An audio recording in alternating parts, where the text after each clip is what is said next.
Is it a Kuche? Is that what it is? Countach. Countach. Damn, I was way off.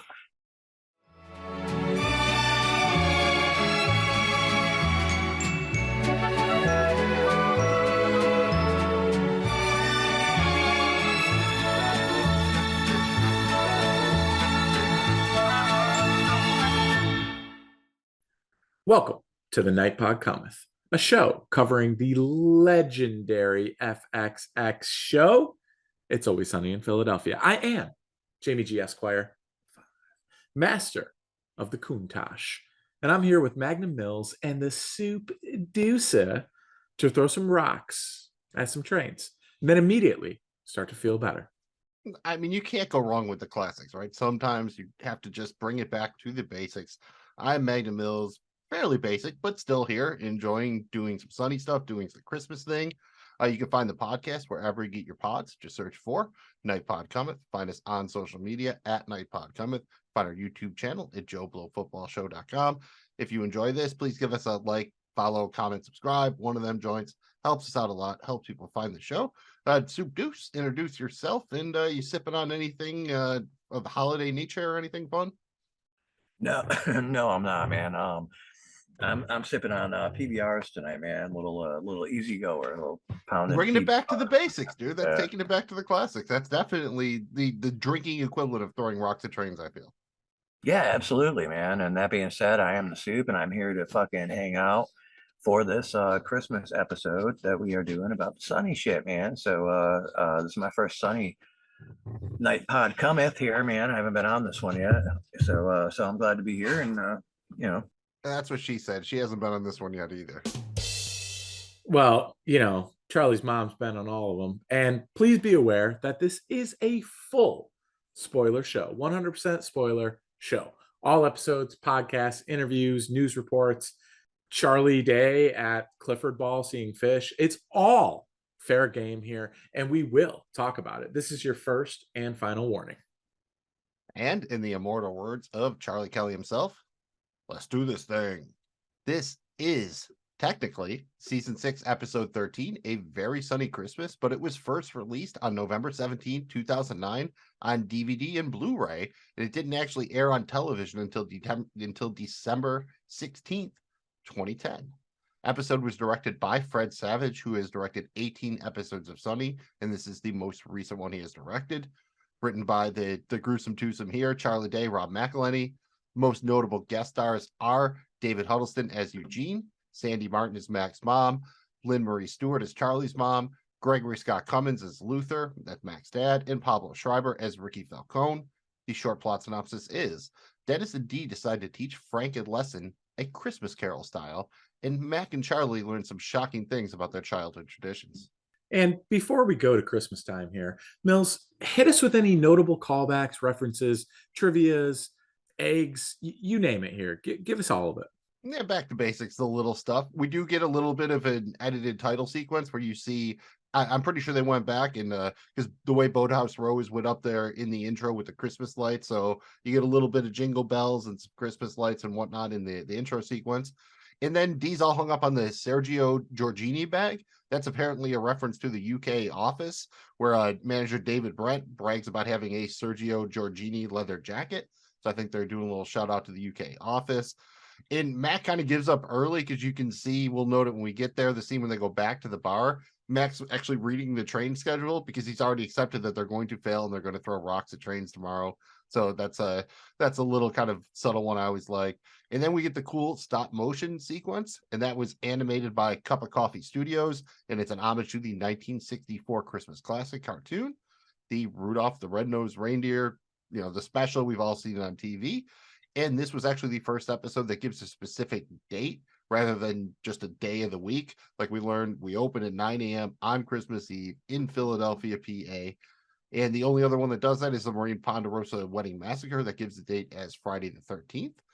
And because this was originally first released on DVD and Blu-ray, they got to this was the first time they really dropped the fucks or whatever. And let's be honest here, like Charlie trying to say anything else to Santa would be like the Die Hard edit where instead of yippee-ki motherfucker, it's like, what is it? Like, have a nice day, Mr. Falcon or whatever. And you get some really bad radio edits there. final last notes here, like when we see the flashback in Mac and his family's doing their Christmas thing.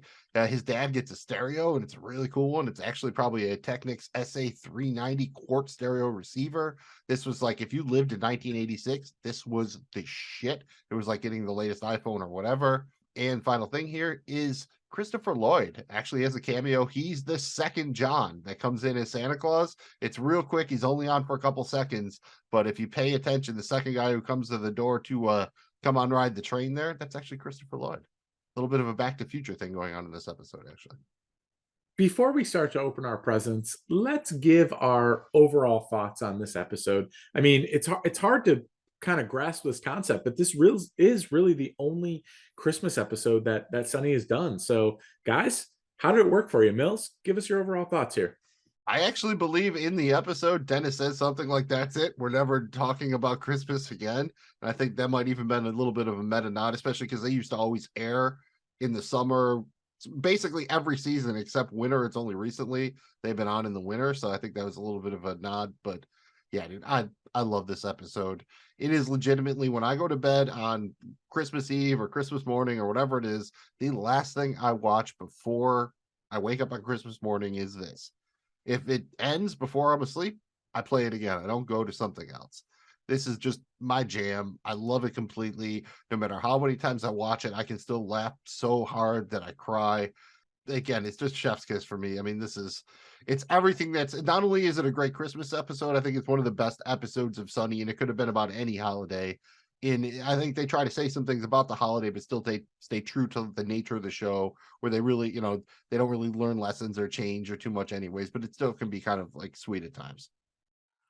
Guys, it's going to be hard for me to find something bad to say about this episode. It's 44 minutes and it absolutely flew by. I could have probably did another 44. I say that in jest, but this could have been actually longer. That's what she said. I love this episode. I love the breakouts, the D and Dennis with the Frank storyline, and I love the Mac and Charlie breakout. That's always a great kind of combo platter. There isn't a ton of other folks in this in terms of the usual suspects. It's a lot of kind of one-off guest appearances and stuff, but it works so well for me. It's I couldn't think of a more perfect way for Sunny to do Christmas. I mean, it has everything you want. It's actually leveled up and taken to the next level, as Magnum Mills pointed out, with their ability to drop the F-bomb and just kind of do whatever they want here. And it pays off big time all throughout this. It's just fantastic. The childhood actors are spot on. And it's just, this one has great moments, great scenes. It's a fantastic Christmas episode. It's right up there with the Trailer Park Boys Christmas special. It is fantastic. When Ricky confuses God and Santa, hilarious moment. This Always Sunny has a bunch of those hilarious type moments. Pretty sure Santa has to be a god, right, to go to all those houses in one night. The big guy. He's the big guy. Soup, thoughts on this one? Shit, man, without repeating everything you guys just said, man, it's a great fucking episode. And what I think what really stands out to me is that even if you've never seen an episode of the show before, this could still be a Christmas show for anybody every year. Even if you never watch an episode of Always Sunny, you can still bust this one out every fucking Christmas, or whatever. It's just a universally cool fucking Christmas show, man. And so that has that going for it too. I don't know how they pulled that off, but like it manages to just be like that too. So it's awesome. Incredible point there, Soup, because you're right. This does stand on its own on an island where someone who's never watched a Sunny episode, doesn't know anything about any character, can just literally jump in and watch this one, and it would be great. You don't have to, you didn't have to go through all 6 seasons, to get to that last episode of the 6th season to be like, okay, I get it. It's a great episode for people who love Sunny. It's a great episode for people who have never seen Sunny. It's a great episode in general. Mills, anything to add? Usually we talk about this a little bit later in the episode, but yeah, I think this is almost the perfect gateway episode, right? Because you get an idea pretty quick of who all the gang is. because there aren't any of the usual supporting characters, you don't need to meet like a lot of new people or anything. It kind of sucks you in with the Christmas thing, but by the end, you have an idea of who the characters are. In the Christmas angle is perfect, right? Because sometimes you're, especially at a Christmas party, everyone wants to, Christmas party playlist or this or that or something, and go ahead and put in there. Do you really need to watch, like, I don't know, like the Friends Christmas episode or something or whatever? Like this is I think a guaranteed banger, and somebody could definitely watch this and be like, oh yeah, like I always heard about this show, but I didn't know if I'd like it or not. And I think this is a good litmus test. If you like this, you will like the series. 100%. And guys, it is time to open our presents quickly and quietly before the next family gets here. Mills, set the scene for us. It's 9 a.m. on Christmas Eve. Charlie and Mac are hanging Christmas decorations in Patty's when Dee and Dennis arrive. They refuse to help with the decorations, but they do acknowledge the industrial snowblower that Mac and Charlie somehow acquired from a ski resort in the Poconos. Remember that, it'll be important later. Charlie and Mac tell Dee and Dennis about their holiday traditions, which includes throwing rocks at trains on Christmas Day. Dennis and Dee hate Christmas because Frank always bought them the gifts that they wanted and gave them to himself or destroyed them. That reminds Charlie to hit Frank up on the walkie-talkie because Frank wanted to know when they arrived. Frank has them come outside and he pulls up in Dennis's dream car, a Lamborghini Countach, and he's rocking a Sergio Giorgini bag, which is exactly what Dee wanted, all while dressed like the bride from Kill Bill with the matching Countach. Merry Christmas, bitches. I mean, how much of their budget did they spend on the Countach here? I mean, this was fantastic. And I'm Frank saying it is was like a the car with a perfect fit kit. for it. I'm saying that was a kit. I don't think that was a real Countach. Well, he put the fucking Cheetos and Milk Duds in the fucking thing too, man. Fucked up the interior. What reason would he have not to at least put a plastic bag in first? Like, He's what kind of Frank, flex dude. is that he's willing to put it right in the lining just to be a dick? Like, he could easily just put the actual whole bag in there, but no, right in the lining. Cheetos and Milk Duds, dude. Damn. He doesn't care, but it's so great because the whole episode is trying to get you to like feel bad for Dennis and Dee a little bit, and this is like the first start of it. But then by the time we get to the end of it, you realize Frank's actually kind of doing the right thing in that he's been trying to teach them a lesson the entire time and they still haven't gotten it. He's just brutal in the way he teaches the lesson. But I thought this was a great opener. And, I'm glad that you pointed out keeping up with the fact that they, the snowblower, because there's so much going on in the beginning there where you don't even really, I'm obsessing over Mac's shirt. I mean, the cutoff sleeve Noel is like incredible. I kind of forgot about it. And then, obviously spoiler alert, but when we get to that final scene, it comes back in a big way. So I thought this was really cool. Might have to cop one of those Noel shirts. You can get those on. You got to cut off the sleeves. I don't think they're officially licensed. Yes, yeah. I wear this for other things, or I would be tempted to do it the proper Mac way. I feel you do have to cut the sleeves off. I got to cut the sleeves off of that baby, dude. That's 100%.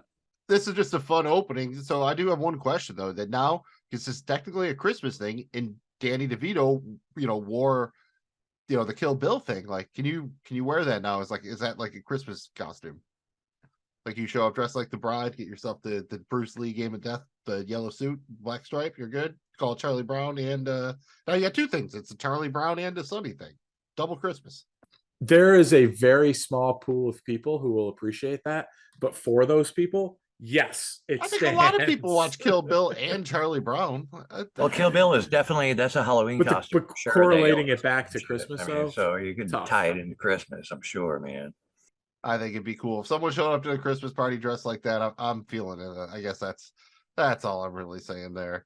And I did like too, they had the diegetic music. Like, it seems like the music is playing like on the track, but then you walk in and Dennis like pulls the plug to the jukebox, and then the music cuts out. Just a nice touch. I think the episode, like the sound design overall, was awesome. I thought it was edited really well, but again, especially the sound design we'll get to later in the Santa scene, but I thought they did a really excellent job overall. And I just like that this version of Patty's, because I think this was shot additionally, like not as part of the season. So I don't know if they had all the proper set dressing. So they have a foosball table here. And it's the only time I remember them having a foosball table. It's always a pool table otherwise. So I love that. And just shout out Dennis when, Frank's like, oh, I bought you, your dream, your dream present. Dennis is like, no. The look on Howerton's face of just how terrified he is that Frank bought this fucking car is just great, just fucking great. And that brings us to the Christmas themed opening credits, pretty much same as always, but how they look in Christmas at Philly. And then we see Frank taunting Dee, telling her that she and Dennis never learned the lesson that he always tried to teach them at Christmas. You have to earn what you get. Dennis and Dee have had enough, and they plot revenge on Frank. They decide to look up his old business partner, Eugene. Frank screwed Eugene out of a bunch of money, and they figured that they can use his desire for revenge to teach Frank a lesson, a la the Christmas Carol. They go to Eugene's apartment, but unfortunately for them, Eugene has apparently gotten very into religion, and he only agrees to go along with the Christmas Carol scheme after being promised that he can talk to Frank about his salvation in the Lord and Jesus Christ. But that's at the end, the very very end, of course. I was actually curious who Eugene would be, and I actually liked what they did here. I thought the actor was perfect for kind of what I envisioned as Eugene, a partner that Frank somehow figured out a way to steal all this money from, but also, the whole time I was waiting for him to show a little bit of his sleazeball-esque to be able to partner with a Frank. And it took all the way up to the end to get it, but I thought this actor did a great job playing Eugene. Yeah, we'll circle around to him in a bit, but definitely just enjoyed this overall. But the best part is after Frank was bragging and going out to drive the Countach, Danny DeVito makes like car sounds, like trying to sound like the like that's just I just cracked up. It was so fucking funny. And you can kind of start to see Dennis and Dee starting to team up here, but each for their own reasons, right? Dee, it's the bag, and she's so upset about the fact that Frank is keeping keeping the freaking Cheetos and the malt chocolate balls in there. But then Dennis is like, yeah, but he also is driving a $250,000 car. But he did get her point. So you kind of start to realize, okay, this is where the storyline's going with these two. I always love, and I'm always curious about when you start a Sunny episode, where the pair-offs are going to go with what characters. And those decisions are really cool because they've done a bunch of different experiments, and some work really well. All of them are good. It's never bad. And so this was cool. I was glad to see that go that way. Absolutely. And you also had the D, Kaylin Olsen again killing it here. The way she said the who put cheesy snacks and chocolate in a designer bag. The way she just said that was great. And then she had the great line to Eugene, like, Mr. Hamilton, we heard about how Frank dicked you all up and down. And she said it like she was reading it like off of a piece of paper. It was just fucking hysterical. Soup, any thoughts got on the scene? Yeah, I mean, without getting too much into the fucking the Big Lebowski here, man, because Bunny's not the issue here, man. But I think that dude played a great fucking part in this one, man, and it was a whole nother twist on the whole fucking episode, man. That it was a major fucking plot point, dude. Is this your homework, Larry? It was Jeffrey Lebowski. Good callback, notable thing there. Soup, that was cool. I think we missed that early on. That nice little time. So he was so nice. Like he even gave Dennis hot tea instead of coffee. So he did give him. Did you notice the little tea? Yeah, he actually did. Yeah, like so it makes you wonder at the end, was he really evil the whole time? Like they make you question it, right? You don't know if he actually really ever believed in this God thing, or he was just doing it to maybe get back at Frank or something. So, well, I would just say too, one last thing. It's funny to see just how annoyed Dennis and Dee are with the fact that Eugene did find religion and Xavier, and they're like, this isn't about you and your religion. It's just so funny because throughout the whole episode, it's kind of a runner where it's like, no, save that to the end. I thought that was great. So to the very just again end. How bad of people our favorite characters on this show are. Oh, absolutely. And we get a little taste of that. Mac and Charlie are trying to do a Christmas thing, so they head to Mac's childhood home to get some old school Christmas stuff. And Charlie quickly gets lost in a wicked game of Simon, and Mac finds an Omnibot, kind of old school 80s robot thing. But before they bring it back to the bar, they watch a VHS tape that the Omnibot was holding. It's a home movie of Mac, his mom, and his dad on Christmas morning. At first, it just appears that they're opening presents like any old family, but it soon becomes clear that something is amiss. Max says, don't worry about it. It's just part of an old South Philly tradition where people go house to house taking each other's presents. In that, when the next family comes, you ran away. And then when you get home, that's why there's no presents in your house. Charlie tells Mac that nobody in South Philly actually did that. This bums Mac out. So Charlie decides to take him over to his mom's house to get him back in the Christmas spirit. And I just want to start out front by saying that you should never shave dogs and hit them with a fake baseball bat. That's not good. That's like bad Charlie and Mac. That's bad. I know they were just like kind of like one of those old school like wiffle ball bats, but still, don't shave and hit dogs with anything. Guys, I don't remember Simon. Do you guys remember Simon?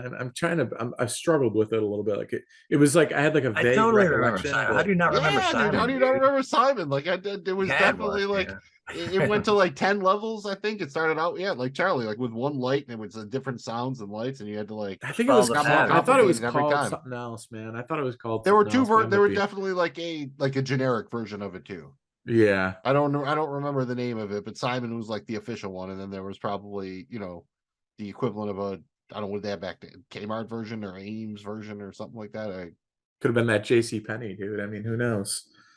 Off the Wish app, dude. The Wish app wasn't around back in those days, man. But yeah, you could get heated though. That was hard, like because you'd really try to remember. The people would try to write it down, like try to write down all the colors and everything, because it'd start going quicker and quicker and quicker, so you wouldn't even have time to write it. Simon was serious, man, but 8 batteries back in the day, dude. I felt like that took like 4 C's or something like that, which back in like 80s money, that's probably like $30 or something today, and you could play it for like 2 hours. Like that joint 8 batteries, if I remember correctly. This kind of was the first scene where you start to get to one of my hilarious moments. And that's we start to learn about, Mac's Christmas tradition, and like to see a grown man, like an adult, talk about this with conviction and like expect that everyone else that this is just the way Christmas is. It's such a funny concept, and they pull it off so well. And we kind of see it throughout the episode, and this is kind of the first one, and it's fantastic. Double thumbs up for me on this. Yeah, and shout out to all they have the usual actors playing Mac's parents, but then the young actor who plays Mac, he's perfect. I feel the best cast out of all of them. Just whether it's like the perfect little mullet and the way he does the karate moves and Mac does them at the end, it's just I looked to make sure that wasn't like Rob McElhenney's kid or cousin or something like that. It was so perfect. And then I just like the idea that they were going to go there to get this robot to serve them drinks at the bar. Like, I believe that's a big part of like Rocky 4, right? Isn't that he like his kid gets the robot who like is his friend or something like that? But I don't know. Like, are you robots that have gone from like kind of cool to scary, right? Like, you really want a robot to like serve you drinks and shit? Like, yeah, I mean, it used to be like Johnny 5 and like everything was super cool with robots. Everyone wanted one. Now people are like, I don't really want AI. It's kind of like it's happening. It's coming. Yeah, shout out fucking Mac's room too. Dude. Rise of the Machines, dude. Sorry. Mac in the room, he's got the Danzig sticker, he's got the fucking Captain Caveman bat, a karate trophy that he found in the street. That's just so perfect. That of course he has a karate trophy, but he found it in the street, and that's the whole thing was just very, very good. And then the whole thing, like Mac screams when he gets a Cabbage Patch doll. Like, that's right. I mean, is that the most 80s gift ever, a Cabbage Patch doll? It's got to be way up there, dude. That and a Garbage Pail Kid. I mean, but Ken, Mills, you're our Philadelphia resident, and so is this a South Philly tradition, dude? Fuck no! People would never have left their doors unlocked. Are you kidding me? So well, like, it should have been obvious when you break in that this probably is not. Although Charlie's mom, she probably would leave the door unlocked. She was that was part of the deal. It's like the dude who's just here for the gangbang or whatever in old school. And after that, Dennis and Dee are trying to do their scheme with Eugene, so they hook him up with some chains and try to fool Frank into thinking he's a ghost because he thinks Eugene is dead. Unfortunately, the whole Christmas Carol thing falls apart quickly. They have Frank and Eugene sit on Frank's couch, and they show him some home movies from Christmas when they were children back in 1986. Frank would fake them out, ruining their Christmas by pretending to give them gifts but not giving them. Back in the present, Frank laughs, and he notes that Eugene was the guy who actually taught him the fake out. Getting more and more frustrated, Dennis and Dee decide to move on to Christmas Present. And fellas, just give me your best ghost sound here. Like, we got Eugene trying to make the ghost sound. Is it like a ooh, or is it like a ooh? I don't even. I think. Ooh, that's my best one probably. I don't know. The ghosts really make a sound, man. I think if they make a sound, then it's hard to sneak up on somebody. They can be invisible though. They're just fucking with you, so all you get is a sound. Yeah, yeah, okay. If they're just fucking with you, yeah, then you can make the fucking sound. But I mean, it's not really a point to being a ghost if you're not fucking with the living, right? I mean, that's sure, yeah. It wasn't that in the Beetlejuice book that you get the How to Be Dead. I believe so. Yeah. Yeah. Pretty sick smoke machine, dude. I don't know. That's the best handheld smoke machine I've ever seen. It's just like a little dustbuster thing.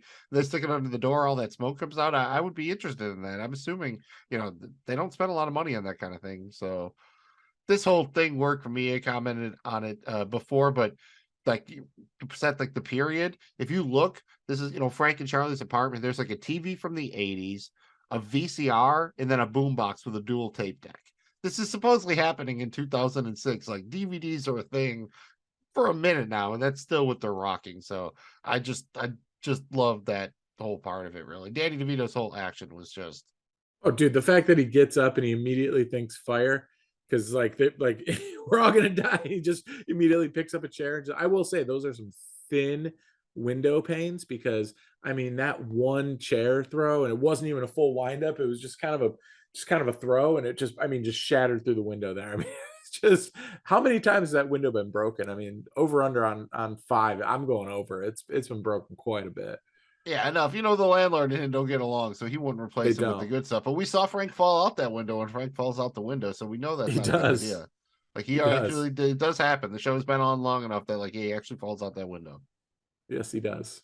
Yes, he does. And they had so it's like, I guess like the ooh ghost sound with the chains. I don't know where chains came from with ghosts, but like I knew right away. Like if I saw a guy like in a Christmas or a Halloween costume and he had chains on and he was walking around like, ooh, I would be like, oh, you're a ghost. I don't Might know be what Ghost of Christmas Past, maybe, and Christmas It's Carol. because of the Christmas Carol. It's definitely because of the Christmas Carol, Yeah. man. Chains are like what he's fucking chained to.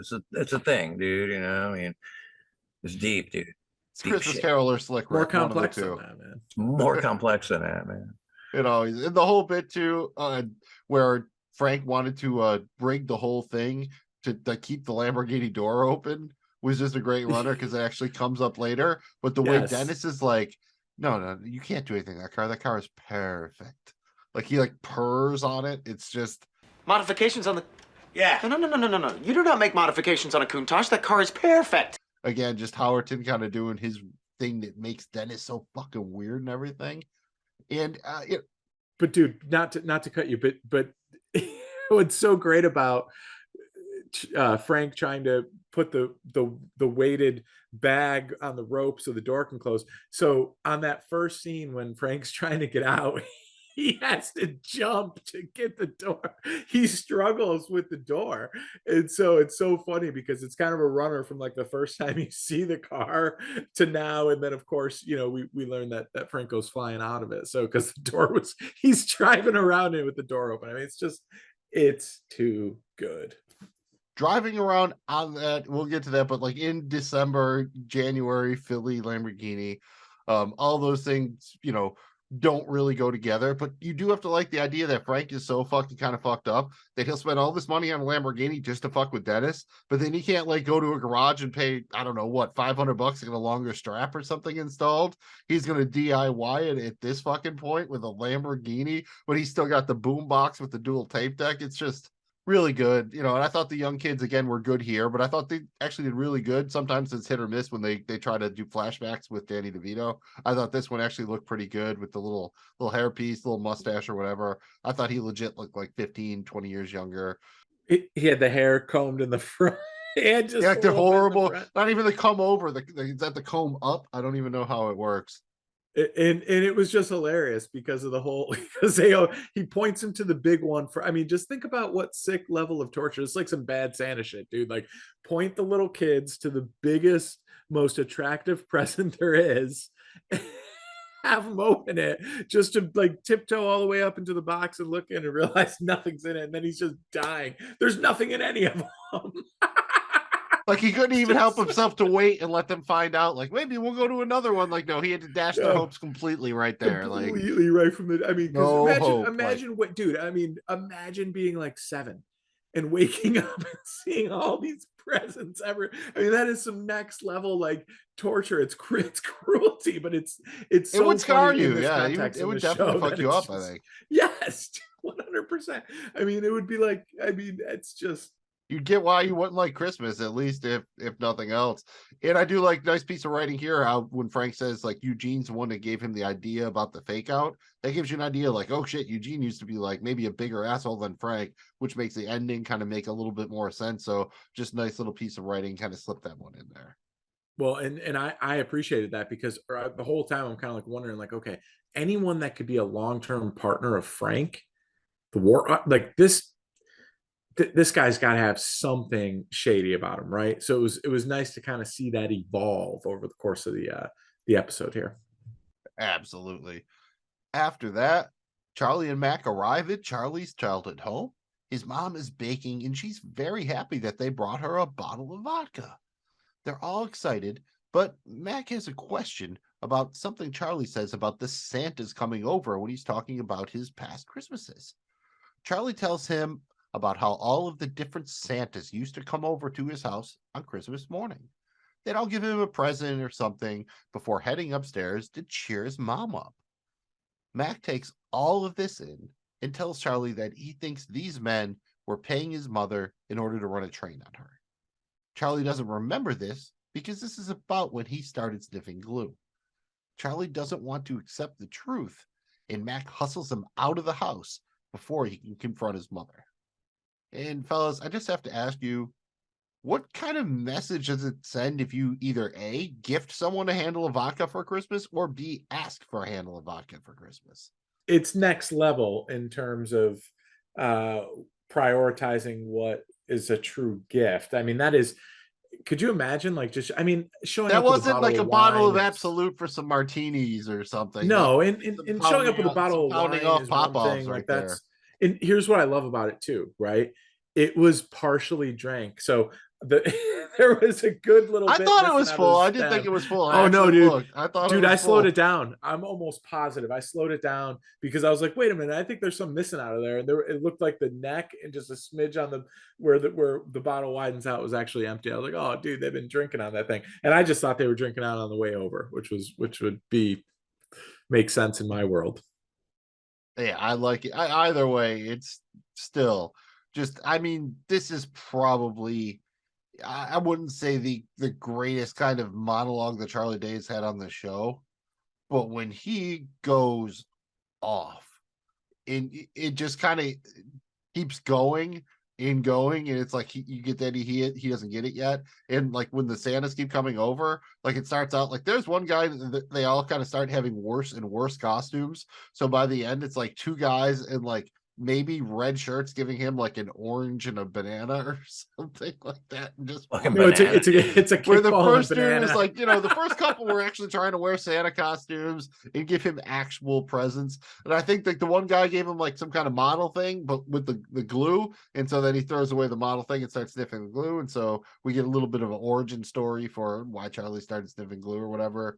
So I again, just absolutely hysterical overall. And again, Charlie Day, the acting he does when Mac is like, dude, you understand, right? Like your mother was a prostitute, and like the way like his face like flashing through like denial, acceptance, like just all of the like it's just phenomenal. And then not being able to handle it, right? I mean, no. I mean, it was awesome, dude. But his little monologue with the whole thing, and I gotta say, dude, I thought this child actor was pretty spot on for Charlie too. Like they really nailed these 2 kid actors, man. I thought they He was were my both him and really Mac good. were my 2 favorites. Yeah, they were about, it was like 2 tiers. Like they were all pretty good, but like definitely it was probably Mac 1, Charlie 2, but in the same tier. And Yeah, then the 1A Dennis to and D 1B, child like, actors it was- about equal, but in the tier 2, still good, but just not quite as good as the other 2. And again, because Dennis and D I think are a little harder to pull off because they're supposed to be twins theoretically, but Well, how can you get a golden god? I mean, as a kid, it just it's hard to or a find. bird at that age. I mean, they're all kind of they're all swans or what have you. It's hard to find. That was a good one. We kind of keep it rolling here because Dennis D, Eugene, and Frank arrive at Frank and Eugene's former real estate office. Despite some confusion about the Christmas present, Frank agrees to hang out and hear people talk shit about him. It'll be like getting roasted. In order to make it happen, Frank asks them to sew him into a black leather couch in the middle of the room where the party will be taking place. They do it, but it's not nearly as sneaky as Frank thought it would be. Plus, nobody actually knows who Frank Reynolds is at this point because he hasn't worked there in years. Frank eventually overheats and he bursts out of the couch butt-ass naked. He's learned absolutely nothing. He cares about nothing except he is very hot and he runs out of the office Christmas party naked as the day he was born. And I mean, fellas, like we've all played hide and seek. We've all done some shit. Have you ever once actually considered hiding in a couch? Not even sewing yourself up in a couch, but just even hiding within a couch. Yeah, I mean, back in the day in the 80s and stuff, you'd have these big pullouts where, like big fluffy things. And when you're a little kid, you can kind of like, it's just a little lump, like you're not really sure because of the pullout. So it's already deep in there. So you can kind of That's what she said, dude. But not on a leather couch like this where that seat cushion doesn't come out. I mean, it's all this is fantastic. And the way they do this, because you could blow your wad quick and show it, and they don't. And I just love how they wait and wait and wait. And then when you finally see it, it's so funny, dude. It's fantastic. Yeah, it makes you wonder, like they didn't show it on TV for almost a year after it came out on DVD. Like, and then when they did, that was pretty much the breaking point. Then Sonny just kind of gradually started doing what they want. I still remember that they dropped the C-bomb like twice in a scene randomly, but like season 12. I'm like, well, this is the scene that built up to that. I will say, like Danny DeVito hanging dong, coming out of that couch. I mean, everything Dripping about wet. this scene is just hysterical. Everything about it.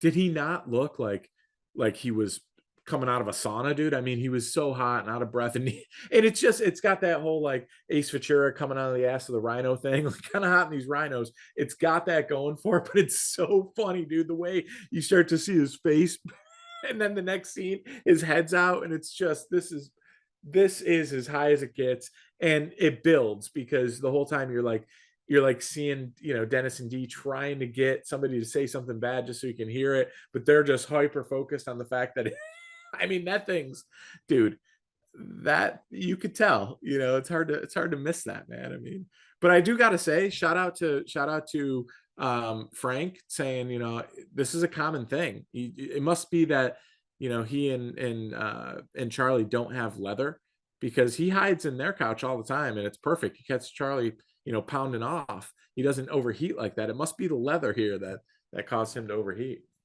Cards on the table. Before this, you ever heard pounding off used in that context? I don't think I actually had ever had. I've heard a lot of euphemisms for having a wank or what have you, but I don't think I'd ever heard pounding off. I just don't know. Nobody really says pounding off, man. Tossing off, man. Nobody ever says tossing off anymore either. I feel like I've heard tossing off though. The only time you've ever heard I that thought tossing was more puking, man. or another thing, but tossing off the magazines, dude. According to the Urban Dictionary, everything means something different now. So, that's kind of where we're at. And that's, again, just absolute classic with him, crawling out of the couch there. Both perfect in that, and Eugene's sleeping. Eugene's just sleeping next to it. That's the other funny thing about it is like Eugene just doesn't even wake up for it. Well, I do want to credit that before we even came on camera or started recording the podcast, what have you, Soup and I were talking and he made the same Ace Ventura reference. So that is definitely pretty strong. I don't know if it was intended.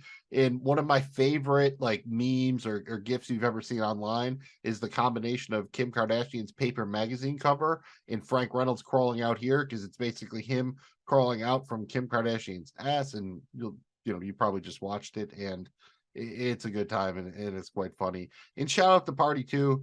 It's a red Solo Cup party, dude. What are your feelings on red Solo Cup party? Is that like a sign that they're cheaping out, or is that a sign you're in for a good time?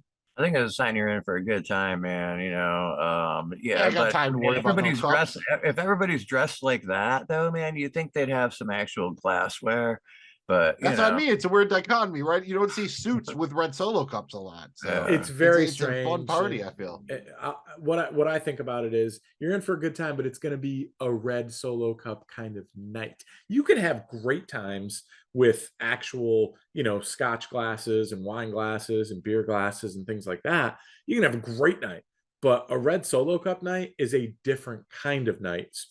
You're just in for a red Solo cup night. That's all I got to say. Yeah, that's probably why some of the dialogue is so good in this scene.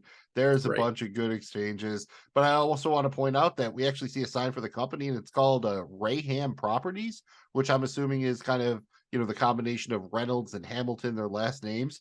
But that's still pretty goddamn close to Rumham, right? Like it's almost like having Rumham on the wall. I love that. And when Dennis is trying to bullshit, he calls they ask, "Oh, what do you guys do?" And Dennis says, "Well, we're consultationists." Like really, like consultants are making up new names for just being fucking consultants at this point. Like, oh, it's getting fucking rough out there, dude. After that, we go back to Mac and Charlie, and they have decided to right some wrongs from the past. Charlie is in deep denial about his mom, but Mac decides to return the Omnibot to Ricky Falcone, the kid he stole him from back in the 80s. Ricky is not impressed with their apology, especially when Mac and Charlie admit that they're not actually going to give him the Omnibot back. They're just really about the apology. And they're keeping the robot under the American Finders Keepers law. Despite their best efforts, Ricky storms back inside and slams the door in their faces. Mac and Charlie are depressed, but Mac comes up with a new plan. They're going to go to the mall and buy Ricky the hottest new toy of the season for him to give to his kids. If he has kids, we don't really know. But dude, so just any thoughts here? The dude, Ricky Falcone, he comes out. He's got kind of a jersey on, then a bathrobe, drinking a can of beer, like on Christmas Eve. What's going on with Ricky Falcone? Like that's a thing, right? I mean, that's a very specific choice on Christmas Eve. Yeah, he's lounging out, man. He's spending a nice leisurely Christmas Eve with his beer and fucking robe on, man. Like in his comfy fucking day off clothes, dude. So whatever, man. He's he's not fucking bothering nobody. He's over there doing his fucking whatnot, and damn, here comes these guys talking about bringing up some old shit, man. So that happened, man. Yeah, I mean, fuck it, whatever. Dress what you want to dress like when you're in your own house on your fucking day off on a fucking holiday, you know? True that. I mean, definitely true that. I'm a fan of in my own, like, yeah, I'm wearing my gym shorts and like a t-shirt or something. Like, I don't need to And you could be put some decorating your jeans on Christmas or tree something in or whatever July because and people are be coming naked. over. Did Hey, anybody maybe someone's catch on the what kind of couch beer he was drinking? It was, I think, just one of the show generics. Like they were doing like their ripoff on Amstel Light. I forget what it is, but I think they did have a couple of Coors Lights too. Again, I think this is one they filmed technically between seasons as special, so it might not have been under their usual contracts, and they kind of just mixed and matched with what they had. Would be what my guess is. But I mean, a good thing overall. And shout out Ricky Falcone, like this dude, Pablo Schreiber, gone on to act in like a bunch of things or whatever. But how funny is it that Mac and Charlie come here? They want to get the spirit of Christmas, so they apologize, but they're not actually going to give the dude the robot back. A robot that's sat in Mac's closet for the last 20 years they haven't used, but now they're not willing to give it back to get like their Christmas absolution. I just think it's a good way of setting up the idea of the whole episode that like they want to have a good Christmas, but they really don't want to like, give a good Christmas to somebody else in any way that's not superficial. 50-50, man. They offered up the apology, 50-50, dude. We're keeping the thing, but sorry about it. It's like it's both our robots. I'll Yeah, just man, let's keep keep it it at over my at my house. house. The runner with his clothes just becomes so great because then like Charlie gets the shirt and eventually gets covered in blood, and then they try to give it back to him anyways at the end. I just think the writing was top notch in this episode, especially because it's a double episode and the show has kind of struggled with those a little bit. I would say probably this is their best like double length joint.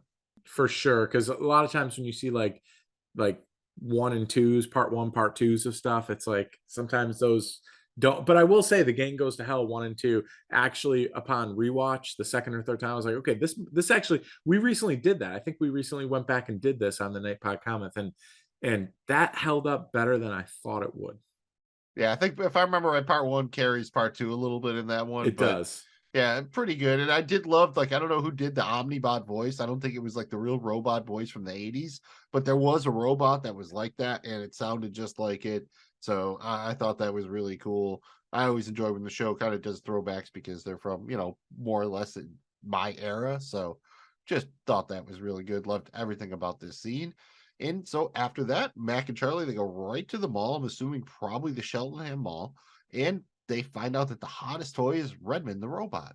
Unfortunately, the stores are all sold out. It's Christmas Eve. They don't have any more left. Mac tries to get one from the back, one of the ones they have saved in the back.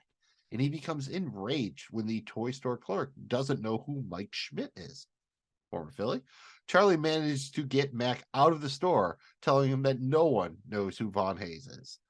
And this is a quick one, but this is one of the most Philly specific scenes that the show has ever done. These are all references to former Phillies players. The exchange between Mac and Charlie when they're talking about, Mike Schmidt being the home run fucking hero and Von Hayes and Steve Bedrosian is just, it's all Philly. It's all great. Loved all of that.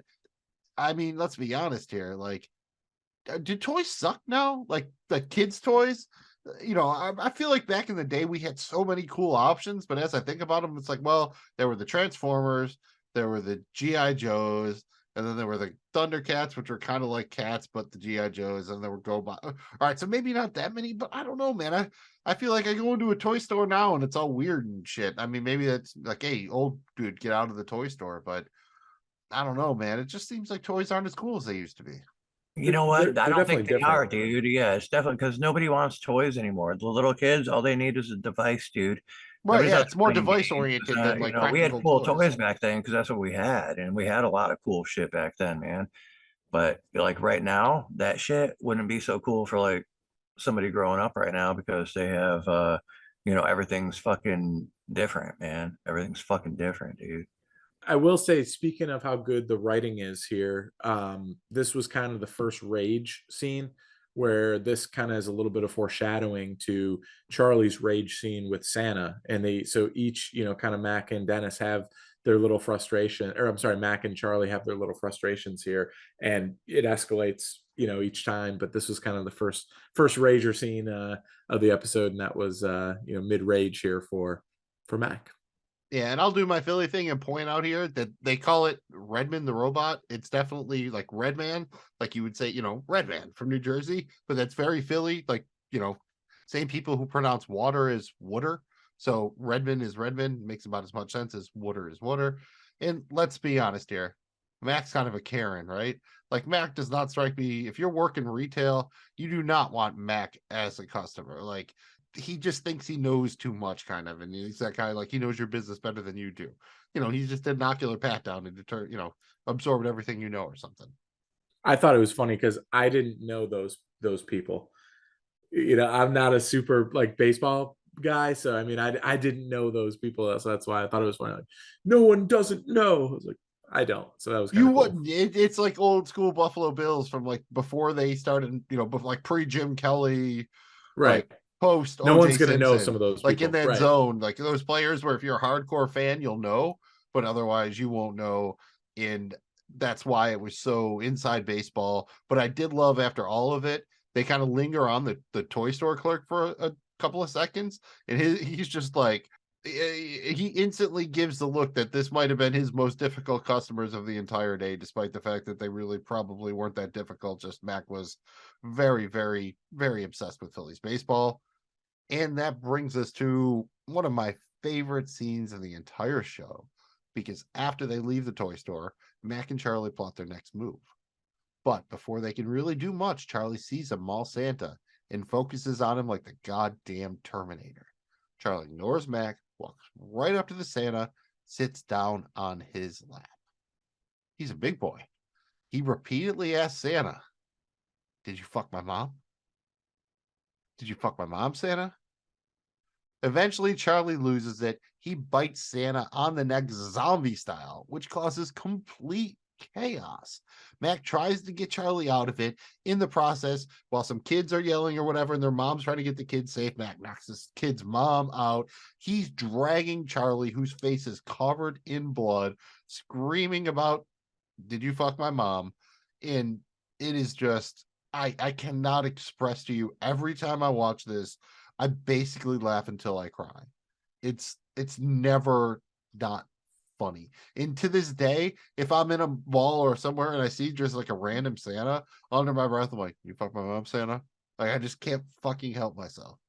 Well, and it's just this thing escalates into this just crazy, chaotic disaster that is so funny with, with you see Mac get a little ninja move in, man. He feels somebody coming on him. He's like, "Pow!" throws up the elbow, and it's the mom, and she's out. The one time it works for Mac, right? He knocks out somebody's mom. That's of course the one time At the Santa thing in the mall. I mean, it's just, that's the only time he was doing security, and it actually worked. Because that's his thing. He's always like trying to like be like security detail, and he misses all the time. He finally nails it, dude. And he's the sheriff of Patty's. He is the sheriff of Patty's. So I thought that was just kind of like this added thing of just this pure chaos, and obviously over the top, ridiculous craziness, but it was just very funny. Dude, Charlie Day's face the whole time when he's going back and forth with the Santa, like the intensity, and then when he's covered in blood, like he's in like a zombie movie, like he is all the way in. I think that's easily probably one of his best 3 scenes on the entire show. I think it's just incredible. And I do want to say shout out to Santa, because he's definitely playing here. Like, first he does the thing, and I don't want to offend anybody, but he, like, when Charlie first sits down, he turns around and asks Mac, he's like, "Oh, I'm sorry, is your friend retarded?" Just because he wants to know if he's having a disabled child, and that's how you referred to it back in the day. And Charlie's just giving him the glare, and the Santa's trying to play nice, and he like boops him on the nose and everything. And Charlie's just, it's like, you know what I mean? Like literally like Bugs Bunny, like just waving the red flag into somebody. And then Charlie just starts gradually losing it. But shout out that actor that was a Donovan Scott, who you might recognize for a few things, including Police Academy, and he's the deputy in Back to the Future 3. So another Back to the Future reference, which we're apparently getting here. But again, the sound design in this scene, where like kind of everything drops out a little bit when Charlie sees the Santa and starts kind of weirding out, right up to the second that Charlie bites him, and then they drop the main theme for the show, and everything just goes like, or the chaos theme that they usually use. And that whole, it's like a zombie scene, dude. Oh, dude. But how great is it when he sits down and the Santa's like, "Oh, you're a big boy, aren't you?" He's a grown man, dude. It's obviously just hammered great. too, I would assume at this point. Yeah.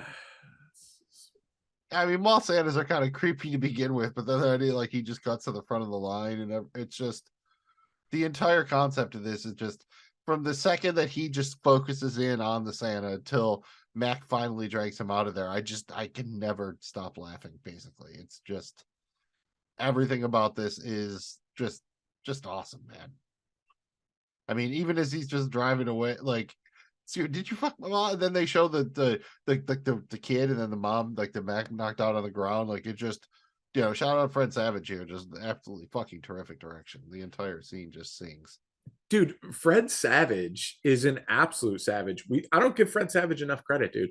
People don't understand about his like behind the scenes skill set when it comes to making entertainment. And like it's not even like, this one is great, but you look back at the Sunny episodes that he's directed. I think you said he's done like 18 or something like that. I mean, I bet I would be willing to bet he's got some bangers on that list of 18, dude. Like, I'd be willing to bet that a lot of those are awesome episodes. You would not be wrong, friendo. And any other thoughts on the Charlie Santa scene there? Yeah, I liked it, man. I fucking, other than fucking saying a bunch of shit you guys already said, man, I liked how gruesome it was too. I liked that they took it to a level where they fucking had some blood splattering around and shit. They showed the Santa on the ground bloody like a couple of times, and Charlie was still trying to like go back at him.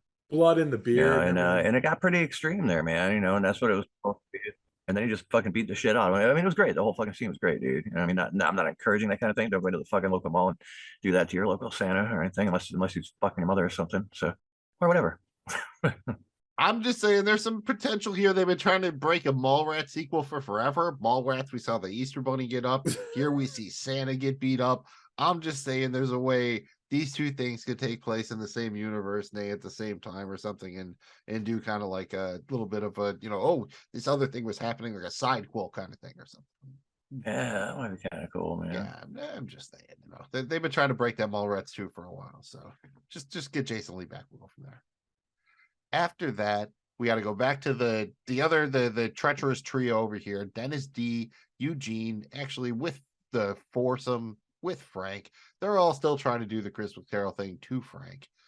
Now they're going to do Christmas Future. So they take him to the graveyard where his wife is buried. They show him a freshly dug grave next to her plot, but Frank isn't convinced. He doesn't care about being buried. When he dies, just throw him in the trash.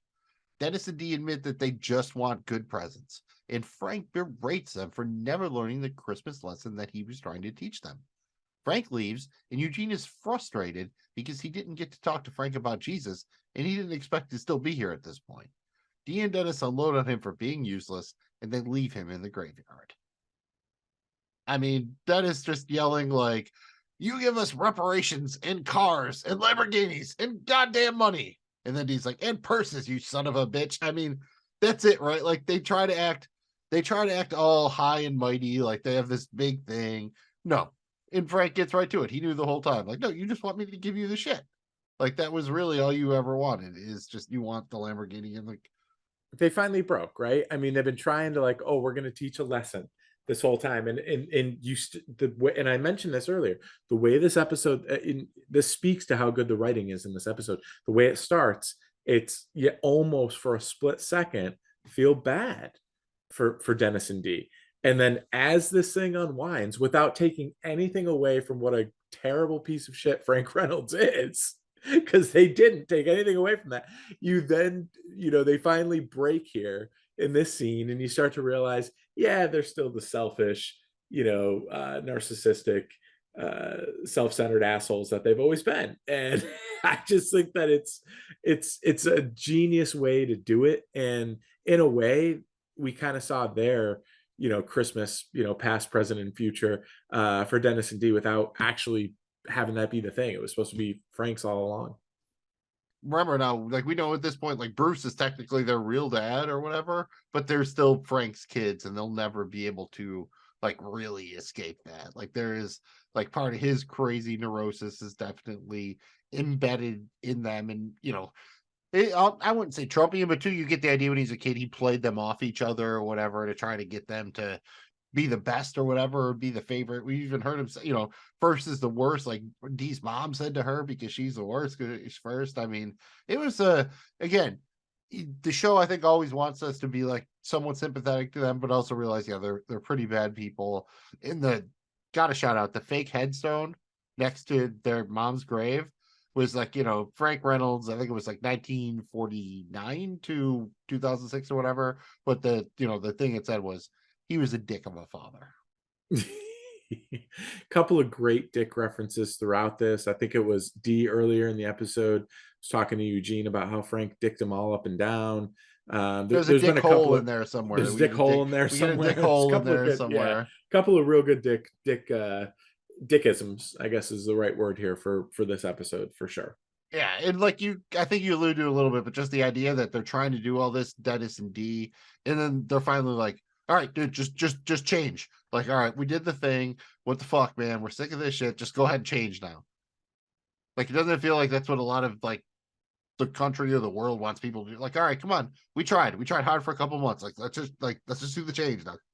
Come on. Just again, I think just a little bit of, kind of sneaky social commentary on how hard it is to do anything, even if it's like lose weight or something.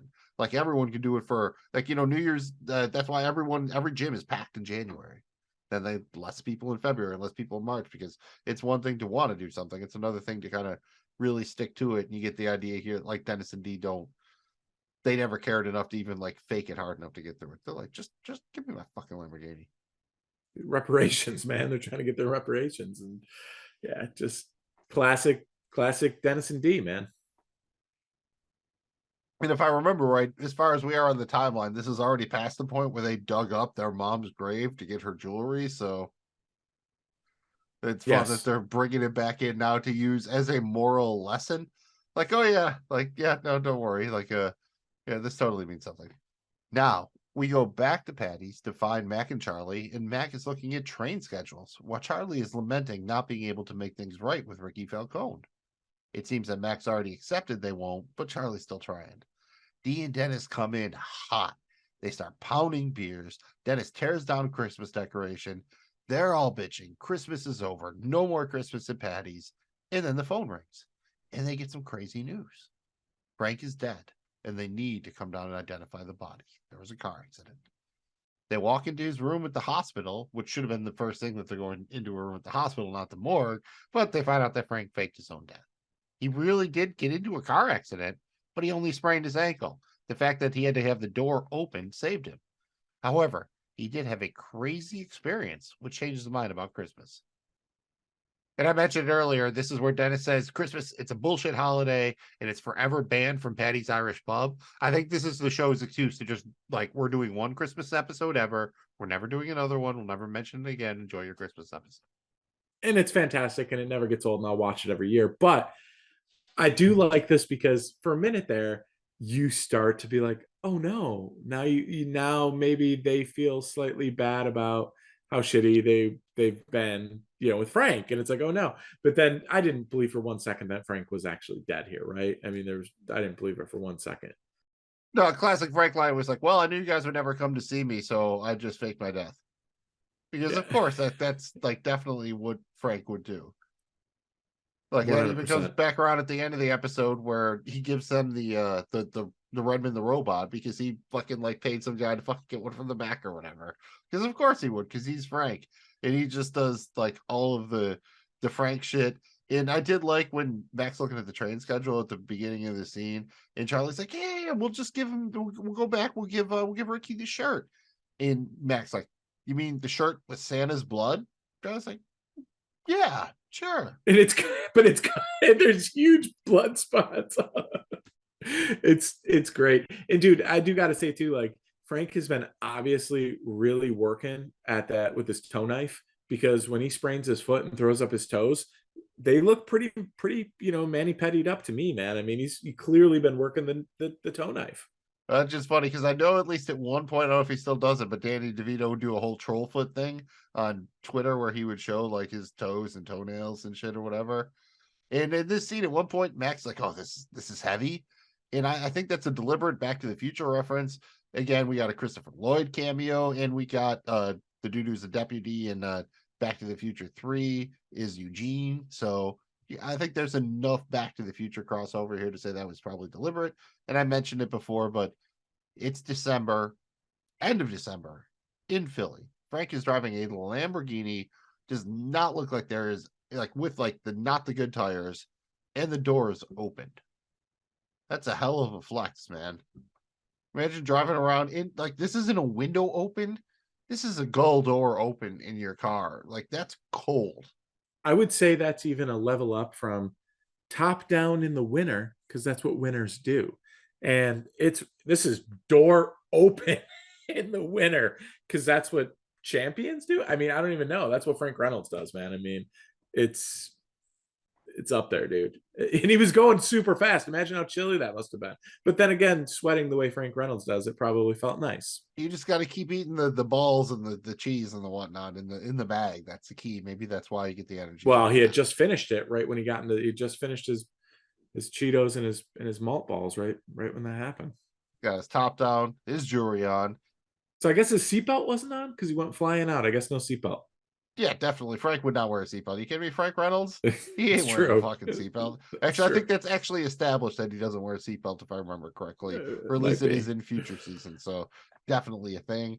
And then he starts trying to tell the gang how he's changed via a stop motion sequence, a lot like Rudolph the Red-Nosed Reindeer. Frank doesn't want to play along, but a plucky elf sings him a song, which eventually starts out a little sweet and then gets kind of killy. And he basically describes how Dennis D, maybe a little bit of Mac and Charlie, will kill the shit out of him if he keeps faking them out at Christmas and being an asshole in general. Luckily, all he has to do to gain their forgiveness is gain the Christmas spirit.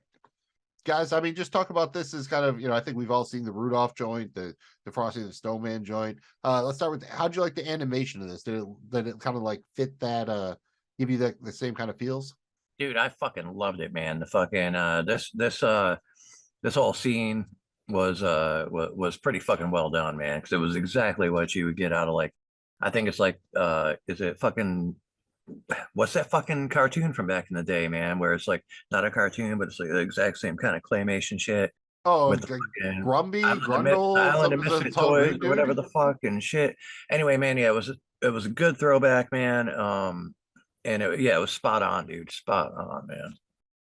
Dude, did it not bring up memories of Dr. Carnage and Max Assassin, dude, with the Maybe a little. No, with the claymation, man. So just with how gruesome and like ridiculous, like pulling the spine out. I thought whoever wrote this little jingle deserves a lot of credit. This little song and jingle was awesome, dude. And it goes fast and it's acted out at the same speed. I thought this way up there in terms of great scenes of this episode. Way up there. One of the better musical things they've done, and this is a show that's done some good musical stuff, definitely had a little bit of a vibe of the Woodland Critter Christmas from South Park. That same kind of like appear wholesome, but then get like really gory with it, even though like all the characters look cute and it's technically, usually a format where you don't see that kind of gore or whatever. So I thought that was really good. Again, song well written. I'm assuming Charlie Day and Rob McElhenney, because there's only two credited writers. Maybe someone punched them up, but yeah, again, just in a show that doesn't really have a huge budget or anything like that. Like stop motion is not like easy or cheap, really. It's almost a lost art form. So I give them a lot of credit for like really pulling it off. Hang on, let me think. You have any thoughts on how the characters themselves looked in the stop motion? My ranking as far as how good they looked was Frank, Mac, Dennis, Charlie, D. I don't think they quite got D, but I think they nailed Frank. I think they definitely nailed. That was the one I feel like they're like, we got to nail Frank, because that's not only did they nail Frank, they absolutely nailed Mac. Mac is spot on, dude. Even the tattoo, the jaw, the mouth, the 5 o'clock shit. They nailed Mac here. I think they got him better than they got Frank. Frank's fantastic, but I think I would probably rank Mac then Frank. Frank did look a little like Gargamel from the Smurfs, so I'll give you that. I thought I was watching I was like just Disney. gonna say Gargamel, man. Right? Yeah, fucking Frank does look like Gargamel, dude. And how about the original fucking elf? What the fuck, dude? From the fucking whatever that this is supposed to be from. It looked just like that, man. I can't believe I can't think of the name. He was going to be a dentist, dude. It was Herbie. Yeah, man. Yeah, he wanted to be a dentist, dude. I mean, is that just supposed to be an elf from like Rudolph or something, or Frosty? I'm assuming. Like, I don't know if that's. I thought it was just a generic elf, but he hangs dong at the end too. That's like, right. At the end of the whole joint, the elf hangs dong. Like, you could tell they were enjoying like the fact that they knew this wasn't going to come out on TV initially, so they just basically did whatever the fuck they wanted, and they're like, "Oh yeah, all right, go ahead, edit and post," and they just basically didn't. Yeah, and we saw here during the stop motion, during the song, we actually see Frank sewed into a couch, popping up to watch Charlie pounding off under a blanket. Like, that actually happens in the stop motion. They did a bunch of parodies, like if you look, like they have a can of like a hunky soup instead of chunky soup. There's like the same thing with like the chocolate, the balls and everything. Like they kind of do that. And right at the beginning, when Frank's like, "Why should I give a fuck about this?" and the elf looks at him and then just spits in his face. I don't know why, but that just broke me kind of. I just thought that was hysterical. Like, that's Frank, right? He's like an alpha male. That's what he respects finally. He's like, "All right, I'll listen to you now." Yeah, you've offended me at the highest level. You've got my attention. You didn't have a glove to take off and slap me across the face, so spitting on me is right up there. Second way to do it. I appreciate that. And after the claymation sequence, we're back in the hospital room, and Frank begs the gang to give him another chance to do Christmas right. Dee shoots him down, but Dennis notes that there really was a moral to Frank's story. the 4 of them stuck together to kill Frank. So if the 4 of them stick together, they can still have a great Christmas. They tell Frank to go fuck himself, and they go back to Ricky Falcone's to help Mac with his little Christmas problem. Not a ton in this scene, but I do like the idea that right away when we come out of it, Charlie's like, why did the elf have no pants on? And Frank says, I didn't say the elf had no pants on. And then Charlie says, oh, I might have added something to my brain there at the end. I've had a very strange day. Which is, again, great writing, because you saw during Charlie's, flashback earlier that the elf, that elf actually was hanging on too a little bit, because, we saw him he went bare ass on us. So the implication is Charlie could see it. Like, he really was. Yeah. He wasn't wearing pants, but I guess the implication is like Charlie can see in Frank's brain, maybe. Well, and Charlie already was generalizing, because he was already scarred from seeing the elf in real life not wearing pants, and he just had to relive that memory today. And so therefore when this elf comes out, that's where his mind goes. Spot on. Yeah, well, that dude came out and like grabbed a beer or something. It was Yeah, like, the dude's like, oh, it's like a sauna up there, the elf. Yeah, Like, no, the he beer out came of his- down and Yeah. grabbed the vodka. Excellent. Yeah, Like, again, writing in this episode is super fucking It's solid, fantastic. man. Yeah. And the way Dennis, like, when he's walking out, is just like, oh, you go fuck yourself in your fat fucking ass. To Frank was just Howerton, doing the right thing there. So the gang says they're going to do what they set out to do. They're going to help Mac solve his little Christmas beef here. So they go to Ricky Falcone's. It's about 4 a.m. Dennis parks car, and they go to Ricky Falcone's house and attempt to warm his heart by singing Christmas carols. Again, this is 4 a.m. in South Philly, so people are not really impressed. First, Ricky comes out, then you get the neighbor on the left, and then the neighbor on the right, and none of them are very happy. The gang continues to sing, but they eventually have to retreat after having bottles and glasses thrown at them. Unfortunately, Dennis parked in front of the fire hydrant, their car was towed, and they all have to walk back to the bar. Guys, no matter how Christmassy you are, if someone showed up in front of your joint, 4 a.m., they're singing, what are you doing? I'm yelling out the window, telling them to, I'm angry. I'm yelling and screaming at them, and get out of here. You might even say you'd be telling these kids to get off your lawn.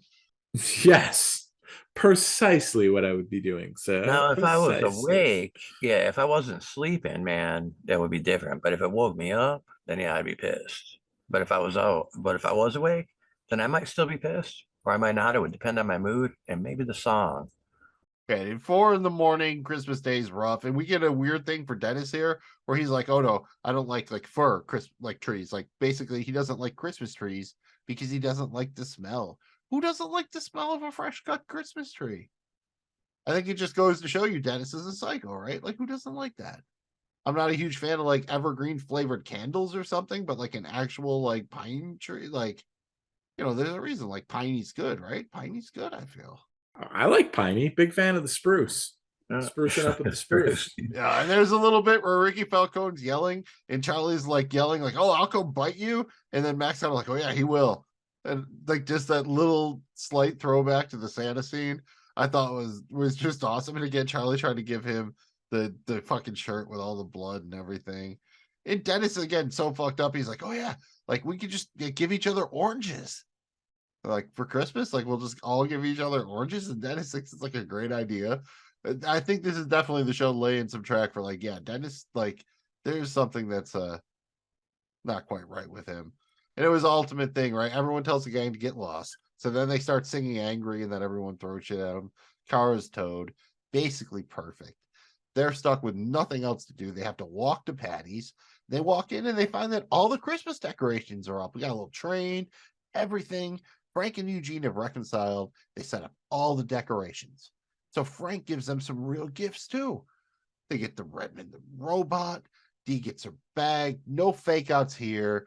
Dennis is getting the fucking car. It's huge. He's got the Countach keys. Everyone is super excited, including Eugene, because whether this was part of his scheme or not, he pulls out a gun and declares his desire to seek revenge against Frank for fucking him over, stealing all that money years ago, back in the day, leaving him in that little apartment. So Eugene steals all of their Christmas presents, but he does give them a white Christmas by setting off the snow making machine there in the bar. Remember that from the first scene? Which somehow works despite really probably not, being supposed to work. Guys, how did you like the idea that Eugene got a little twist, kind of that, maybe he wasn't quite who he said he was the whole time, or what have you? I wasn't really too shocked by it, man. I I don't want to say I saw it coming, but I was like, okay, yeah, it makes sense. Yeah, same. I was kind of waiting for it, right? I mean, it's got to be something off with this guy. Like, how could he and Frank Reynolds be partners if he's not like something's got to, they got to show it. He's not just going to be like, his only thing is like, oh, I'm just going to help him see the Lord's way. Like, there had to be something more. So I wasn't surprised at all, but enjoyed it. It was in conclusion on the West Wing, man. It was he's in seclusion in the West Wing. Seclusion and collusion. I did like how they were walking. And conclusion. I just liked how they were walking in. Like, Dennis had a couple of good fucking lines. Like, when he's like, I knew I shouldn't have parked in front of that fire hydrant. I knew it. I did it anyway. As we all know, Dennis Reynolds does not pay attention to the rules, like the traffic laws, especially. Also, probably not to the regular, like, don't murder people laws, but, not a fan of laws. And then he's like, it doesn't matter. Let's just get blackout drunk and forget about this entire experience. I can sympathize with that. And then Mac and Charlie, right? They get Redmond the robot. They're so excited. Frank got him the cool one from the back. And Charlie's like, I got the last one. I bought the last one. Oh, shit. Should we give it to Ricky Falcone? No, let's keep it. No, we're gonna keep that. after all that, they still do the fucking shit the gang would do.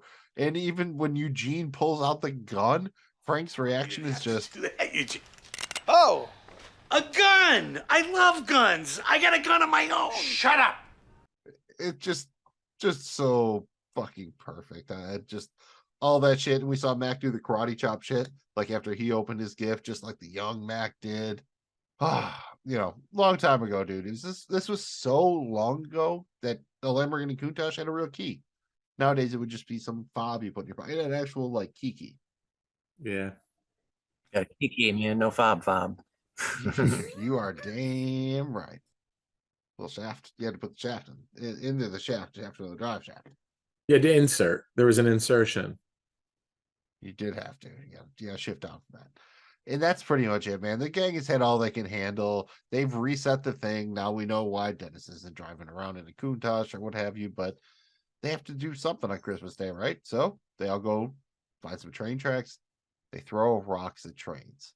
As the episode ends, we kind of get a little dissolve from them throwing rocks at trains to the younger versions of Mac and Charlie throwing rocks at trains, walking away and saying Merry Christmas on a previous Christmas Day.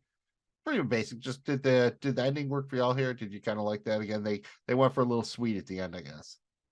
It came full circle for me. I enjoyed this ending, and it was nice to kind of see them at their lowest, start throwing the rocks, and then immediately they all smile and they're like, yeah, this is who we are anyways. They all tried to go their own way to figure out, to be a different person, to create a different Christmas, but in the end, they are who they are. And I thought this does a great job of showing that.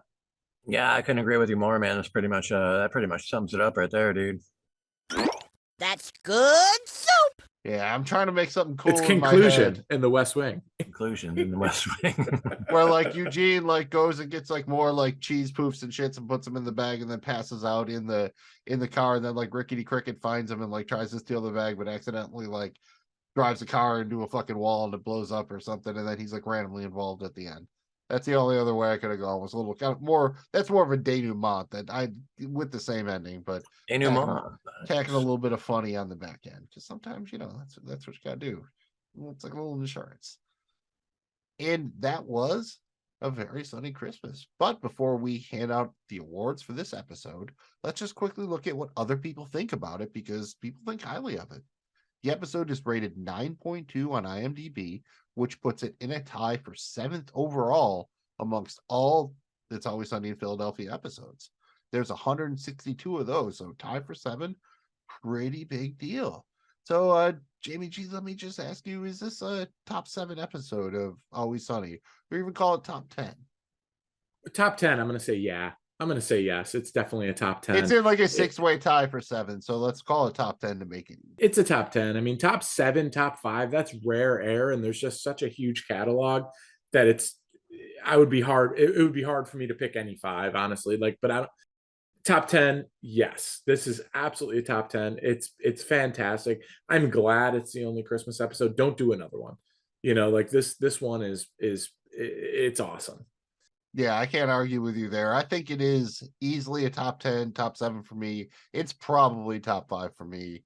It is top 5 for me, actually. It just because I think there's an added degree of difficulty with it being a Christmas episode, a double long episode, an episode that was released out of the regular schedule. Like they had to kind of nail it, right? Like to make it, and I think they did. There's no weakness here. It's all pretty much strength to me. Soup, what do you think, man? Is this like a top 10 episode, Sonny?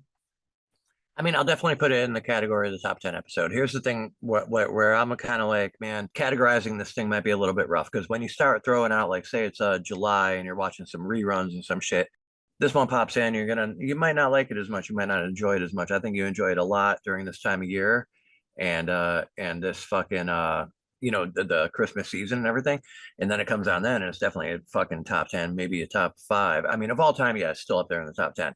But do I want to watch it on reruns in the summertime? Maybe, maybe not. I mean, as opposed to like even like the fucking Super Bowl episode or something might be cooler to watch in the summertime than the Christmas one.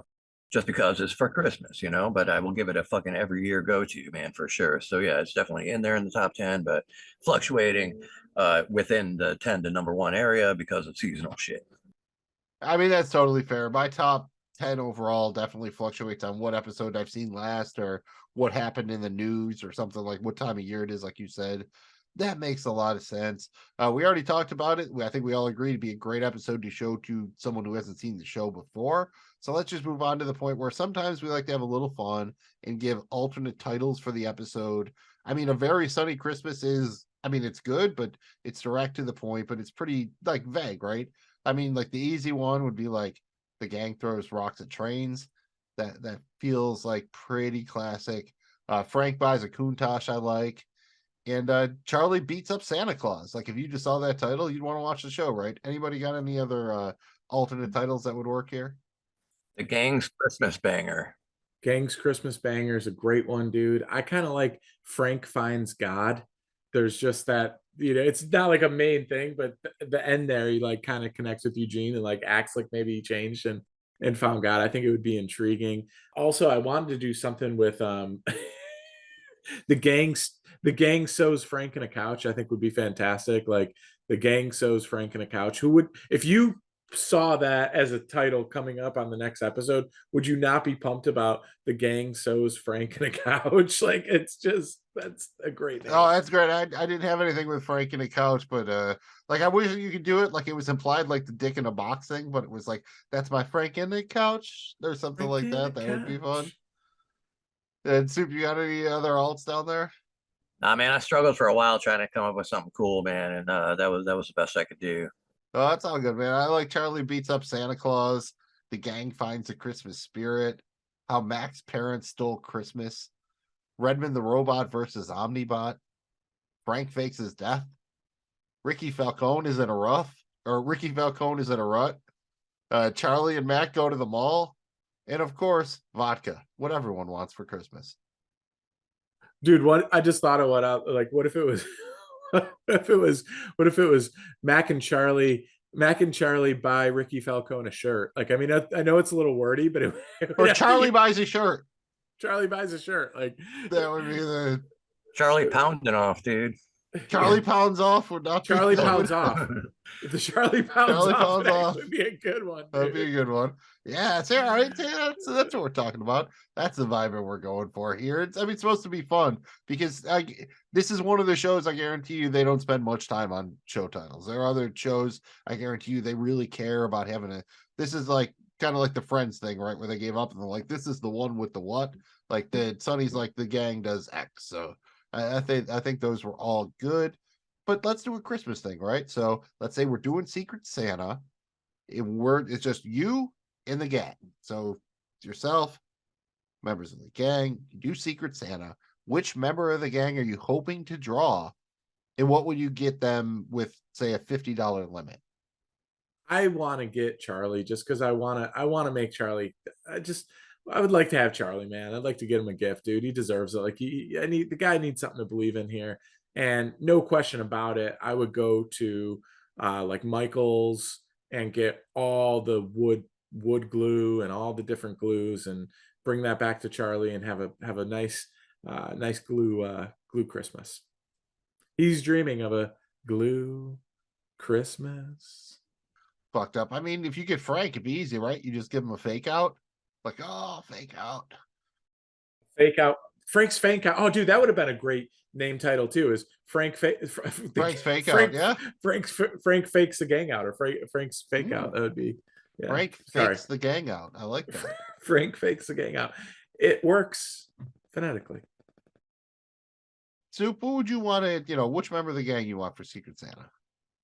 Man, I'd probably I'd like to pull Charlie on that one, man, and I would get him a cheap, maybe used pocket pussy, so that when Frank wakes up, finds him pounding off next to him on the couch, it's a little more entertaining. Grouch who hides out in his couch, watching his roommate pounding off. I mean, that seems like more of a gift for Frank than Charlie, but okay. Hey, man, that's in the spirit of Frank's Christmas, They're sharing it together, right? They're sharing it together. If I did Dennis, I mean, you just get him some skins, right? I mean, whatever kind of animal skins I can get for less than $50. D's easy. I'd get her, just make her like a photoshopped movie poster with like her as the star next to like Brad Pitt or something like that. She loved the shit out of that. Put it up on her wall. Mac, even easier. I'd just share my Hulu password.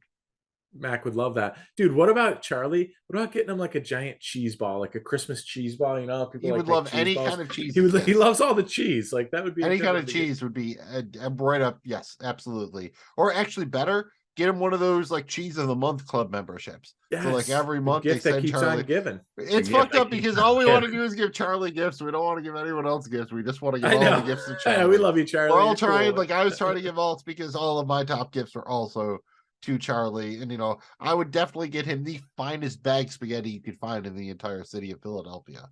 That would cost like $7. And if we really wanted to go all out for him, we'd give him the spaghetti policy at all of his locations that he frequents. We would give him the spaghetti policy on all of them. You will need spaghetti out of a bag. You can bring it. That's how I feel. You've got a liberal spaghetti policy. You're very open. You have to let people, you have to show it though.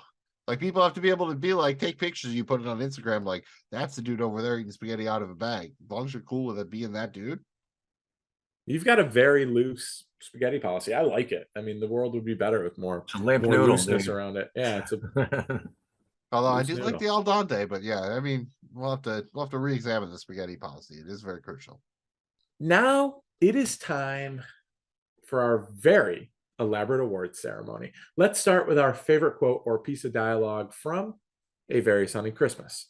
Guys, I'm going to go first here, and I'm going to take it back to that scene with Mac and Charlie, and Mac's trying to explain with conviction, because he believes it, his Christmas tradition. And when Charlie pushes back and he's like, that doesn't make any sense, when Mac looks at him and goes, that makes no sense. People don't do that, dude. That doesn't make any sense. You're telling me that Christmas morning, you would not go to your neighbor's house and take their present? No! No one does that! Well, my dad told me that was the tradition. And your dad is like a thief and a murderer who eats people, so he's not really trustworthy. Just so great, dude, because he literally believes like that. Wait a minute. So you're telling me this is not what you do on Christmas morning? So believable, so good. I laughed so hard. I still do every time. Love that scene. Got to go with that dialogue on a Mac. Yeah, definitely the entire thing where Charlie describes his previous Christmas experience. It's just too long. Like that's really a scene. It's not really a quote or a dialogue exchange. That's a scene. So I don't want to cheat. So I'm just gonna go with this quote from Mac when they're back at Patty's. They're frustrated, they're down, and Mac describes how Christmas, like he was the guy, right? He was Captain Christmas. Now he's maybe not, he's straddling the fence a little bit here, and he says, yeah, Christmas is just a bunch of bullshit. You just find out that your dad stole all your presents and that your mom gets fucked by a series of never-ending Santa Clauses. Charlie's mom is a prostitute, by the way. Well, we don't know that for sure, okay? But we know it for sure. That's a great one. Now that I think about it, man, I love that one. I like the whole, like, you don't make adjustments to the coochie or whatever, when he was talking about putting the fucking thing on the Lamborghini door. You don't make adjustments to the fucking. Welcome to your Christmas past, Frank. Oh, is this gonna take long? Because it's cutting into my Countach time. I was gonna go out and make some modifications to the car. Modifications on the... Yeah. No. You do not make modifications on a Countach. That car is perfect. Modifications, yeah. You don't make modifications. Right. Guys, that brings us to our favorite scene or moment. We'll keep it going in the same order. I'm going to go first here. I got to give it to the animated clay animation scene there. Look, there's so many good ones. Frank climbing out of the couch is way up there, but I love this. I just thought this was so complete. It was so cool. I didn't expect it. It was almost like this awesome ass thing that the episode did. The episode would still be great without it, but it just added that extra bit to it. I thought it was super cool. I got to give it up to it, man. I thought that was awesome. And again, super underrated on how great that little jingle, that little song is in there. Go back and listen to those lyrics, dude. It's great. It's a winner for sure. They'll rip your arm off at the bone, eat it like an ice cream cone, and gouge your eyes out with a spoon, blow them up like two balloons, keep them close so you can see as they chainsaw off your knee, bash your body with a board and hang you by your spinal cord. And then they'll rip you down so you survive, grind your legs while you're alive, throw you to a gator pit, let them gnaw on you a bit, pull you out and stab your face, spray your wounds all full of mace. Now they're really getting brazen when you're burned by racists singing raisins. For sure, man. And I mean, that's up there in one of the top scenes. I'm gonna have to go ahead and pick the fucking Charlie beating the shit out of Santa Claus scene, dude. I mean, there's a bunch of good ones, but I'm going with that one. No need to recap it because we already talked about it. So yeah, man, that's my vote. Yeah, I have to double down right on that one. Just everything from the instant that Charlie walks up and sits down on Santa's lap and he's like, "Oh, you're a big boy." And just the way Charlie Day plays it, like, "Did you fuck my mom, Santa?" Oh, you didn't even say Santa first. Like, "Did you fuck my mom? Did you fuck my mom?" He just starts escalating. It's just crescendoed, man. Yeah, and then to the end, even when Mac is dragging him away by his collar, like in a very specific shot, so you can see his face, and he's like, "Did you fuck my mom? Did you?" To the point, and then the kids whose mom Mac knocked out are just watching him say it. It's there are so many good scenes in this episode, and there's not a ton of them. It's a bunch of longer scenes, so you really only have 12, 13 major scenes here. But yeah, dude, there's no way that is. Every time I watch it, I laugh till I cry almost. It's so hysterical. It is fantastic, and it is also time for us to find out who our 5-star man or woman is.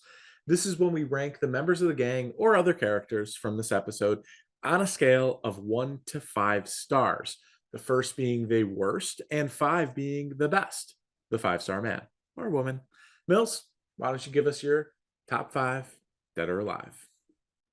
I think there's a pretty clear bottom with D and Dennis, but I'm going to give it to D because at least she just lost like a handbag. Dennis lost a whole Lambo, so he's at like under the jail here. At number 2, Charlie, he got the catharsis of beating up Santa, but he really learned a terrible truth about his mom, which is something that like could still be happening as opposed to Mac, where like this happened in the past. So I got to give it to Mac at 3. At least I think deep down, he probably thinks he made good with Ricky Falcone because they did the caroling thing. So my guess is he thinks deep down he's good with it. He's all good.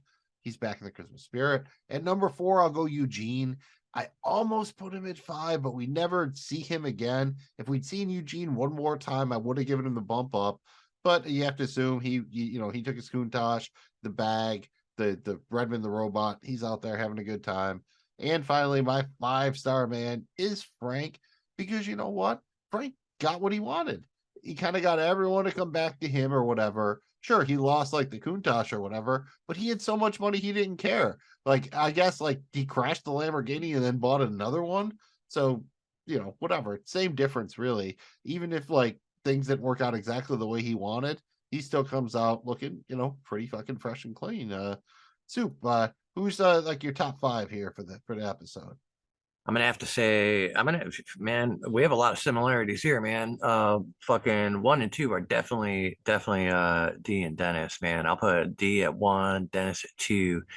3, I'm gonna go ahead and put Eugene at 3, man, just because I think they could have utilized his character a little bit more. But it was well done the way it was. So yeah, he gets a solid 3. 4, 4, I'm going with Charlie, and 5 has got to be Frank, man. Because there's no way that he didn't just like the whole episode was pretty much mostly around about his you know what? Actually, I'm taking Eugene out of this fucking thing. I'm putting Mac at number 3. Mac at number 3, Charlie at number 2, and then fucking Frank at number 5. Fair enough. I mean, Frank kind of won the episode when he climbed out of the couch. The fact that Danny DeVito did that, like at his age, like pretty much butt-ass naked for the most part, like that should generally, like, I know we don't technically give credit for the actor like that, but yeah, he went hard here. Jamie G, 5-star people. Yeah, mine's pretty similar with you guys too. So I got Dennis at 1. I got D not making the list. Dennis, just because of how he acted around the Countach, like it was great, man. And I'm a big Dennis guy, so I had to get my boy on the list. Number 2, I've got Mac. I thought Mac was he was a winner in this episode. He did his Mac thing, got him at 2, got Charlie at 3. Charlie gets his revenge there, beating the shit out of Santa. And I think that's kind of like he got even a little bit. So I got him at 3, and he was fantastic in this episode too. He definitely just killed it. Got Eugene at 4 because Eugene kind of gets at least a little bit of his what was stolen from him back in the form of the Countach, and it's at least $250K, and some other stuff, whatever else he got out of Frank. So I thought that was cool. He got a little bit of a win there. And then Frank at 5 for all the reasons that we stated. He is a 5-star man who hung dong and got sewn up inside of a couch and climbed his way out in the middle of a massive holiday party for a company he used to work at. Very, very, very cool stuff. Congratulations, Frank. I think you're very deserving. We definitely arrived at that conclusion scientifically, so absolutely perfect. And now we don't want to, bet with the science with our brain. We want to bet with our hearts here. We want to commit to grading this episode, and we want to create a self-sustaining economy here. So what we want to do is we want to issue some Patty's bucks, and then we're going to grade each episode on a scale of 0 to 100 Patty's bucks, 0 being the absolute worst, 100 Patty's bucks being the absolute best. Jamie G, lead us off here on a scale of 0 to 100 Patty's bucks. How do you rate this episode? It's up there for me, man. I got to give this thing 9. I got to give this thing 98 Patty's bucks. It's way up there. I think that's a fantastic episode. There's really nothing wrong with it. The gang could not have done a better Christmas episode. It's everything you want and then some out of a Christmas episode. 98 Patty's bucks for me. Nice. Soup, out of 0 to 100 Patty's bucks, how do you rate A Very Sunny Christmas? 99 bottles of beer on the wall, dude. 99 fucking Patty's bucks in the pocket, man. Solid fucking episode, dude. And I don't know if I want to say timeless, but it's something that you could watch every fucking year around the holidays, man, so. Yeah, and I'm going to tell both of you, I'm going to give this the full hundo because, again, I think you got 164 episodes, so you can give a couple of 10s out here. This is one that it's held up over the years. Again, like there's VHS shit and boom boxes going on. It doesn't matter. It's timeless. It just holds up every time I watch it. I just crack up at different parts of it. You find a new little joke or whatever.